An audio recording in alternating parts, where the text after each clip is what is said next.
வணக்கம் நண்பர்களே. இன்னைக்கு நாம ஒரு செம்ம த்ரில்லான விஷயத்த அலச போறோம்.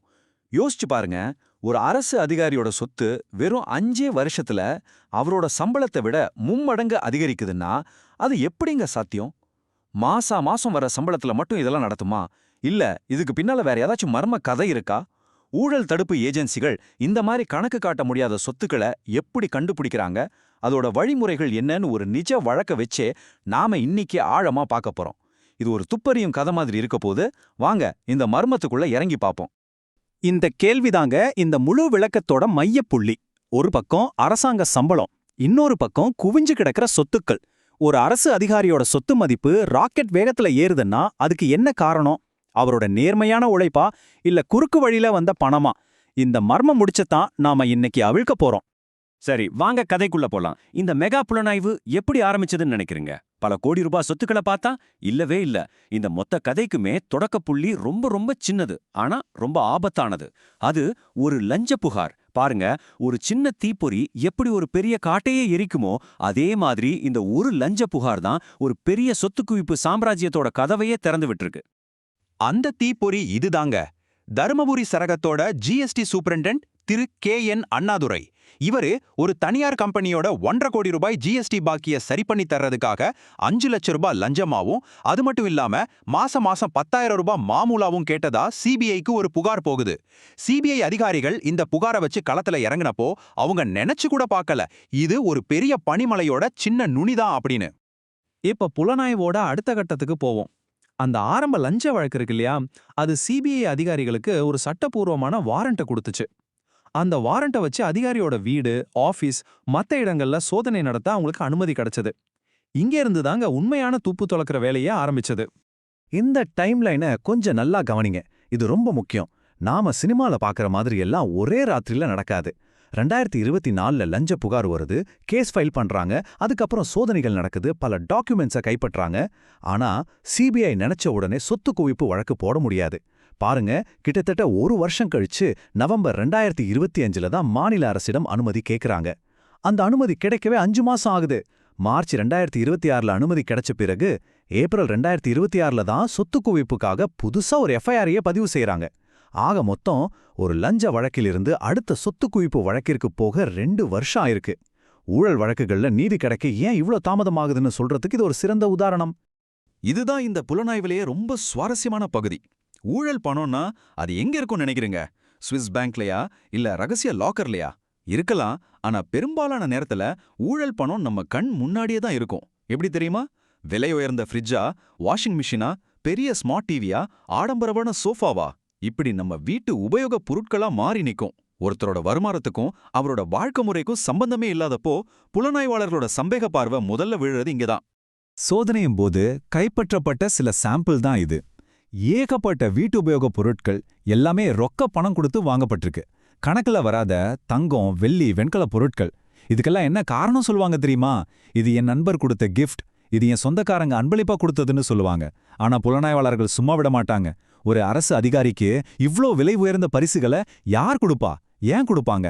அந்த பரிசை கொடுத்தவருக்கும் இந்த அதிகாரியோட பதவிக்கும் ஏதாவது தொடர்பு இருக்கான்னு துருவி துருவி விசாரிப்பாங்க. அப்படி தொடர்பு இருந்தா அது பரிசில்ல, லஞ்சம். இப்படிதாங்க சாதாரண வீட்டு பொருட்கள் கூட வருமானத்திற்கு மீறிய சொத்துக்கான வலுவான ஆதாரமா மாறுது. சரி, இப்போ இந்த விளக்கத்தோட மிக மிக முக்கியமான பகுதிக்கு வந்துட்டோம். ஒரு அதிகாரியோட சொத்து நேர்மையான வழியில வந்ததா இல்ல ஊழல் வழியில வந்ததான்னு புலனாய்வாளர்கள் எப்படி ஒரு கணக்கு போட்டு கண்டுபிடிக்கிறாங்கன்னு பார்க்க போறோம். இதுக்கு பேர் தான் டிஸ்ப்ரொபோர்ஷனேட் ஆசெட்ஸ் கணக்கீடு. வாங்க அந்த கணக்கு என்னன்னு பார்ப்போம். ரொம்ப எளிமையா சொல்லணும்னா இது ஒரு பேலன்ஸ் ஷீட் மாதிரி தாங்க. தராசோட ஒரு தட்டுல ஒரு அதிகாரியோட சம்பளம், சட்டப்பூர்வமா வர்ற மத்த வருமானம் எல்லாத்தையும் வைப்பாங்க. இன்னொரு தட்டுல அவரோட சொத்துக்கள், செலவுகள், வாழ்க்கை முறை எல்லாத்தையும் வைப்பாங்க. சொத்துக்கள் இருக்கிற தட்டு ரொம்ப கனமா இருந்து வருமானம் இருக்கிற தட்டு ரொம்ப லேசா இருந்தா அந்த வித்தியாசம் இருக்கே, அதுதான் வருமானத்திற்கு மீறிய சொத்து. இப்போ வாங்க அந்த மேஜிக் கணக்க பார்ப்போம். இதுதான் இந்த கேஸோட இதயமே. ரொம்ப சிம்பிள் கணக்கு தான். ஆனா இதுக்குள்ள தான் மொத்த மர்மமும் அடங்கியிருக்கு. முதல்ல அவரோட வருமானம் என்ன, செலவு என்ன, சேமிப்பு எவ்வளவு இருக்க முடியும்னு பார்ப்போம். 2019லேருந்து 2024 வரைக்கும் 5 வருஷத்துல அவரோட மொத்த சம்பளம், மத்த சட்டப்பூர்வமான வருமானம்லாம் சேர்த்து 78 லட்சம் ரூபாய் வருது. சரி, அதே 5 வருஷத்துல குடும்ப செலவு, பிள்ளைங்க படிப்புன்னு எல்லா செலவும் சேர்த்து 65 லட்சம் ரூபாய் ஆகியிருக்கு. அப்போ அவர் கையில மிஞ்சிருக்க வேண்டிய, அதாவது சேமிச்சிருக்க வேண்டிய அதிகபட்ச தொகை எவ்வளவு? 78 மைனஸ் 65, வெறும் 13 லட்சம் ரூபாய் தான். இதை நல்லா ஞாபகம் வச்சுக்கோங்க. இதுதான் அவரோட சாத்தியமான சேமிப்பு, அதாவது ஏ.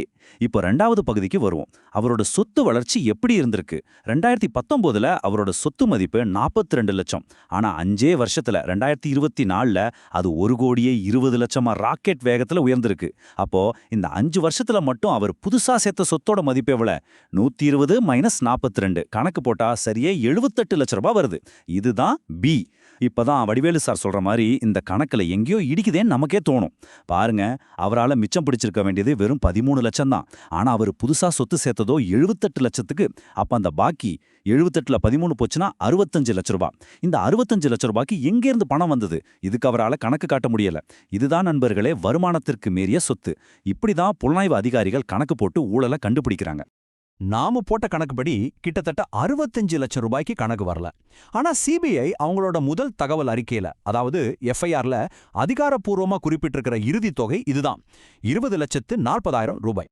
என்னது, 65 லட்சத்துல இருந்து எப்படி 20.40 லட்சமா குறைஞ்சதுன்னு நீங்க யோசிக்கிறது எனக்கு புரியுது. அதுக்கு காரணம் இருக்கு. ஆரம்பகட்ட சோதனையில கிடைக்கிற டாக்குமெண்ட்டை வச்சு ஒரு உத்தேச கணக்க போடுவாங்க. அதுக்கு பிறகு குற்றம் சாட்டப்பட்ட அதிகாரிக்கு விளக்கம் கொடுக்க ஒரு வாய்ப்பு கொடுப்பாங்க.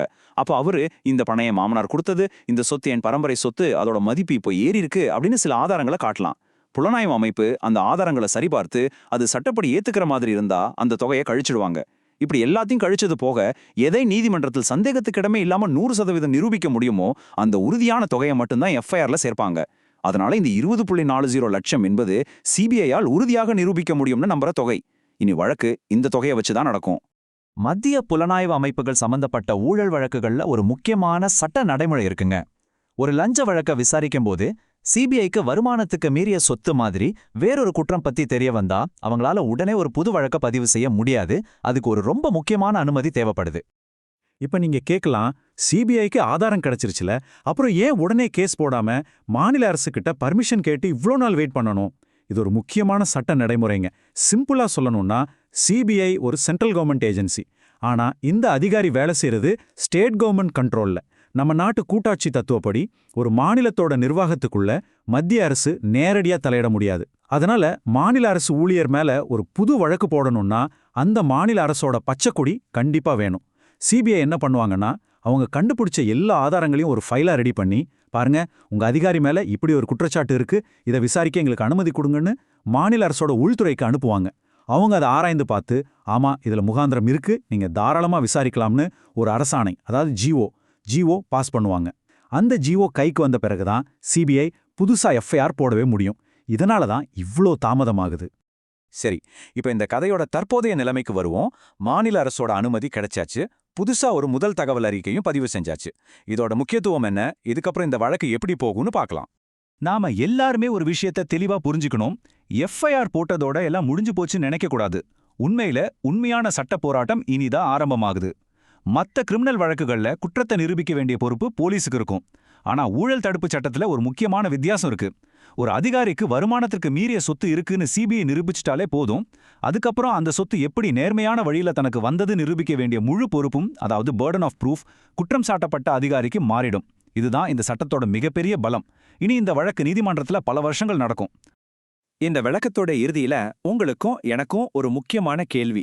இப்படி தனிப்பட்ட அதிகாரிகளை பிடிச்சு தண்டிச்சா மட்டும் போதுமா? இல்ல இது மாதிரி ஊழலே நடக்க முடியாத அளவுக்கு நம்ம அரசாங்க அமைப்புகளை எப்படி மாத்துறது?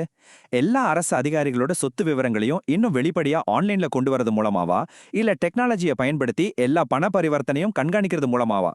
இத பத்தி நீங்க என்ன நினைக்கிறீங்கன்னு உங்க கருத்துக்களை கமெண்ட்ல சொல்லுங்க, விவாதிப்போம். இந்த விளக்கத்துல நாம பார்த்த எல்லா தகவல்களும் தி டைம்ஸ் ஆஃப் இந்தியா நாளிதழில் வெளியான ஒரு விரிவான செய்தி கட்டுரையை அடிப்படையாக கொண்டது. இது மாதிரி ஆழமான புலனாய்வு கட்டுரைகளை வழங்குற ஊடகங்களுக்கு நம்மளோட ஆதரவு ரொம்ப அவசியம். வணிகம் மற்றும் பொருளாதாரம் சம்பந்தமான இன்னும் பல தகவல்களுக்கு தி டைம்ஸ் ஆஃப் இந்தியா போன்ற செய்தித்தாள்களை நீங்க வாங்கி படிக்கலாம். இந்த விளக்கம் உங்களுக்கு ரொம்ப பயனுள்ளதா இருந்திருக்கும்னு நம்புறோம். இது போன்ற சிக்கலான விஷயங்களை எளிமையா புரிஞ்சுக்க எங்களோட பிக் வீக் கன்சல்டன்சி யூடியூப் சேனலுக்கு மறக்காம சப்ஸ்கிரைப் பண்ணி அந்த பெல் பட்டனையும் கிளிக் பண்ணிடுங்க. இந்த வீடியோ உங்களுக்கு பிடிச்சிருந்தா ஒரு லைக் பண்ணுங்க, உங்க நண்பர்களுக்கும் ஷேர் பண்ணுங்க. உங்களுக்கு எங்களால முடிஞ்ச ஒரு சின்ன உதவி செய்யணும்னு நினைச்சீங்கன்னா இந்த வீடியோ லிங்கை உங்க வாட்ஸ்அப் ஸ்டேட்டஸ்ல வச்சாலே போதும். அடுத்து நாங்க எந்த தலைப்பை பத்தி விளக்கணும் நீங்க விரும்புறீங்கன்னு மறக்காம கமெண்ட்ல சொல்லுங்க. மீண்டும் ஒரு ஆழமான விளக்கத்துடன் உங்களை சந்திக்கிறேன். நன்றி.